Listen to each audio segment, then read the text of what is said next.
বিচারের নামে যারা ঘুষ দুর্নীতি করে অনেক সময় দেখা যায় যে একজনের কাছে বিচার নিয়ে গেল, উনি ঘুষ টুস খেয়ে রায়টা যে অন্যায় করেছে তার পক্ষেই দিয়ে দিল।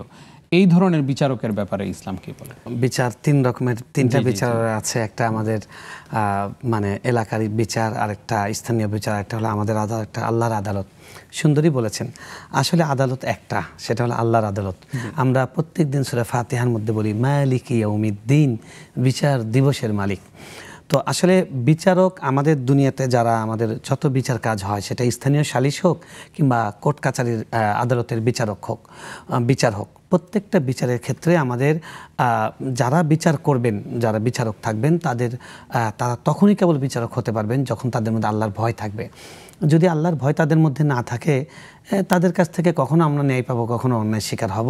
এবং বেশিরভাগ ক্ষেত্রে আমরা অন্যায় শিকার হয়ে, যেটা আমরা প্রচলিত, আমরা ব্রিটিশ শাসিত যে বিচার ব্যবস্থা সেটা আমরা দেখি। এখানে তারা দেখা গেছে সরকার চাচ্ছে এখন তত্ত্বাবধায়ক সরকার বাতিল করে দিতে, বাতিল করে দিল, আবার চাচ্ছে এটা করতে, এটা করলো। এখানে জনগণের মতামতের তেমন কোনো দামই নেই, যদিও বারবার বলা হচ্ছে জনগণের মতামত। কিন্তু আল্লাহর বিচার যেটা, আল্লাহর বিচার এটা পরিবর্তনহীন, এটা শাশ্বত।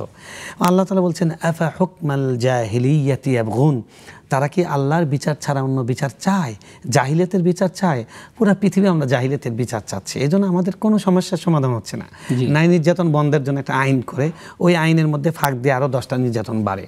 কিন্তু ইসলামের যে বিচারগুলো, সেই বিচারগুলো, প্রথম কথা হলো বিচারক তিনি ভয়ে কাঁপবেন যে আমি আল্লাহর গোলাম। এবং বিচারকের ব্যাপারে কি বলা হয়েছে? রাসূল বলেছেন যে বিচারক যদি সঠিক বিচারক হয়, ন্যায় বিচারক হয়, কিয়ামতের দিন আল্লাহ রাব্বুল আলামিনের আরশের ছায়ার নিচে উনি স্থান পাবেন।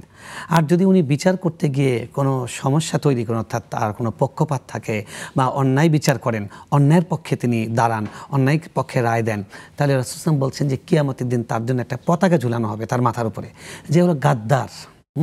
এবং আল্লাহ রাসূল বলছেন যে 2 জন লোকের বিচার করার থেকে তার থেকে একটা জাহান্নামের একটা টুকরা পিঠে নেওয়া সহজ। অর্থাৎ বিচার কার্যটা এত ভয়াবহ, এটা রাসূল সাল্লাল্লাহু আলাইহি ওয়াসাল্লাম ভয় দেখিয়েছেন আমাদেরকে।